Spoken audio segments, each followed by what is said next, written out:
Welcome back to Malio Designs. We're going to learn how to make a two-loop bow. If you have little girls, you know how expensive it can be buying bows in boutiques. We have experience making and selling bows in boutiques as well as children's clothing. So we're going to teach you the manufacturing secrets and techniques to making these bows. What you're going to need is ribbon as well as your bow form, a hot glue gun and scissors. And we're going to teach you how to make a fabulous bow for your little girl, for yourself, or as a gift. So let's get started and learn how to make a two-loop bow.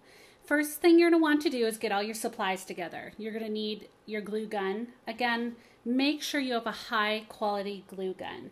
The cheaper glue guns don't hold as well, and a high heat, high quality glue gun is the key to your bow staying together and looking professional. You're going to need some of our elastic thread. This is a must. You're going to need a ribbon kit, which is going to come with your 1.5 inch ribbon or whatever width that you choose. The kit also comes with 2 pieces of the 3/8 inch ribbon that's already cut for you. What's so great about our ribbon kits is everything is in there that you need, and it's just enough to make two-loop bows, so you're not wasting money on ribbon that you're never going to use again. Each of these pieces are going to be cut in half. The longer piece is for lining your ribbons, or lining your alligator clips, excuse me. So what you're going to do is fold it in half, and we're just going to cut it. And that's what you're going to use to line your clips. And then the shorter piece is going to be your center ribbon. So again, you can just cut that in half and set it aside. That'll be our last step, is adding our center ribbon. So now you have 2 center ribbons and 2 ribbons for lining your alligator clips. If you don't know how to line an alligator clip, go ahead and go back to our lined alligator clip class and learn how to do that. Line your clips, get ready, and then we'll move on.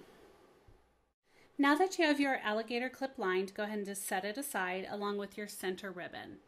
You're going to want to make sure that you have a really sharp pair of scissors. We love these scissors because they're a micro tip, razor sharp scissor, and it's beautiful for cutting the edge of the ribbon and making it look really professional. You're going to need a lighter as well so that we can create the heat sealed edges. You need an extra alligator clip to hold your ribbon while we're tying it, as well as your elastic thread. I love elastic thread because it's so forgiving. If we make any mistakes along the way, it's going to allow us to pull on the ribbon, adjust it, and make it perfect. Through the years, we have sold thousands of bows in boutiques and online. And as we were making them, and as we started to transition over to a manufacturer, we tested a lot of different techniques, including string and metal and plastic. But we found across the board that elastic thread was the way to go. I went ahead and cut my ribbon from the kit in half. This is enough to make 2 two-loop bows. So I'm going to take half of it and set it aside. Save your scraps because you never know what you can make. You might be able to get a little square bow or something out of it in the end. And then most importantly, we have our bow form. So to start with a two-loop bow, I like to use the 3rd hole on each side. You could also do the 3rd hole on one side and 4th on the other, or 4 and 4. Proportions when you're making bows are so important. Oftentimes we see people that have made their own bows and they look really long and skinny, and that's how you know that someone made it themselves. Our goal at Malio Designs is to teach you techniques to make beautiful things so people come up to you and say, where did you buy that? Not, did you make that? So today we're going to use the 3rd hole. We'll provide a PDF file for you so you know which settings to use for each width ribbon. Okay, so we're going to take our ribbon around the back of our 2 pegs, and then we're just going to crisscross into an X. Okay, do you see how I did that? Now, we're going to take our extra clip and clip our ribbon off to the side right here because we want to tie in the middle. We don't want our clip in the way. Then we're going to take about maybe a 12 or 18 inch piece of elastic thread, however much you need to get comfortable. And our elastic thread is just going to go underneath our ribbon and come straight up in the center. And then what I do is actually take it and crisscross it back down. And then my personal preference is to take those strings and just kind of rotate them back up to the top because I feel like I have more control over the bow when I'm pulling from the top. So what I'm going to do is I'm going to put my fingers here like we're doing a drawstring bag, and I'm just going to start to pull on my elastic. Now don't let go of it, but can you see how it started to gather the bow? Perfect. So give it a tug. Then what I'm going to do is just take one of those strings. I'm holding it in the back so I don't let go.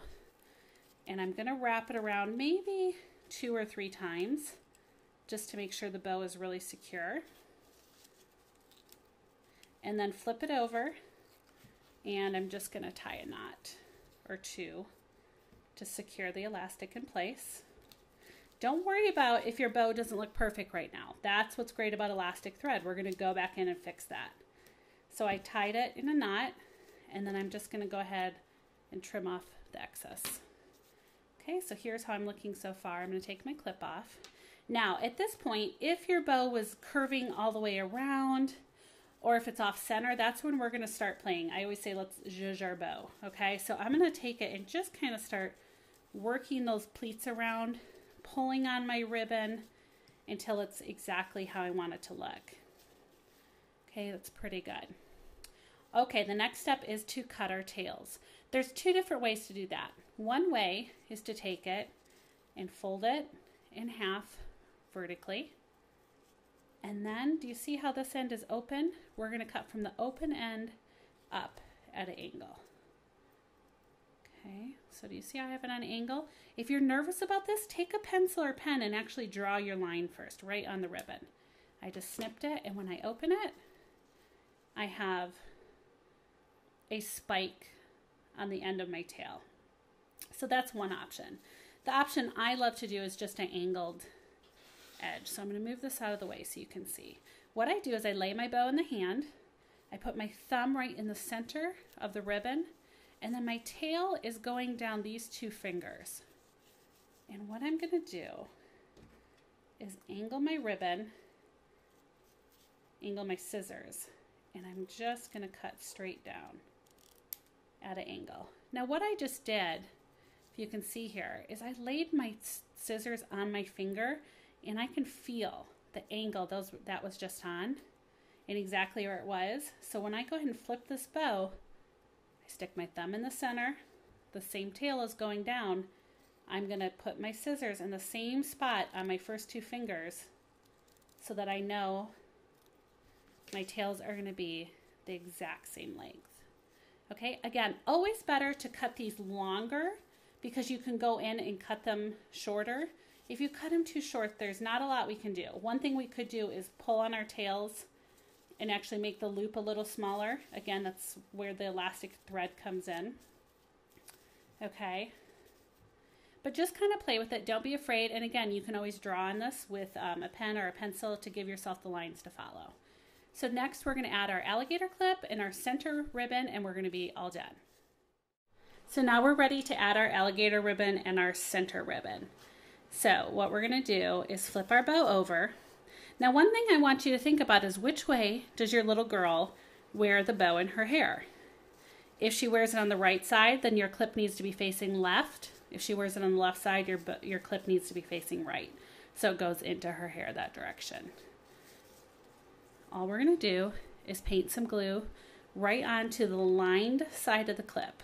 You want to leave the metal part free to go into the hair. And I'm just going to lay this straight down onto the bow till it dries. Okay, then we're going to open this up. I'm going to flip mine around so I can hold it with my left hand. Right where the center of the bow is, go onto the clip, and we're going to put a little dot of glue right center. Then we're going to take that center ribbon and create a little T. So the edge of the ribbon just lines up with the edge of the clip. Okay, we're going to let that dry for a second. Usually if I'm making a lot of bows, I do each of these steps kind of like an assembly line. So I do all the clips onto the bows, then I come back and do all the center ribbons, and it just gives them a chance to dry. So we're going to flip this over, and we're going to bring this ribbon around the center. Keep going. And then again, I like to use my middle finger just to kind of hold onto that ribbon to keep it in place. We're going to put another dot of glue right in the center, and then bring this through. Hold it there, and then you can trim the excess off.